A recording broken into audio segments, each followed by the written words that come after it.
in verse 5, I just wanted to mention, because about listening to the voice. So pull it up right here.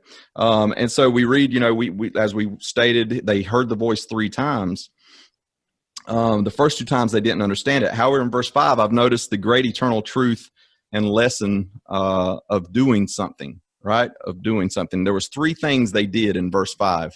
3 things to finally understand the voice instead of just hearing it as they did the first 2 times. Because they only merely heard something the first 2 times, but the third time they actually did 3 things. 1, as we read in verse 5, 1, they had opened their ears.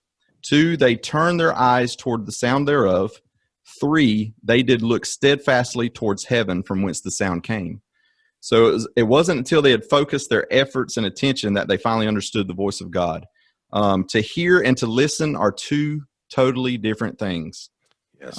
We must evaluate our own lives and strive harder to do more listening with more focused and attention to the Word of God than merely just hearing the Word of God. One denotes and requires action, and one does not. As we increase our desire and ability to do so, we'll be greatly blessed. That was one of my my study of the Book of Mormon's hashtags that I did on Facebook. But so that's what happened. They had to actually sort of focus and really put effort into it so that they didn't just hear something. They actually listened. They started listening. They stopped whatever they were doing. They stopped talking to each other. They actually turned towards the sound. They turned toward Jesus Christ. They focused on him.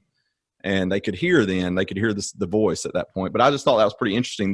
There's things that we need to do.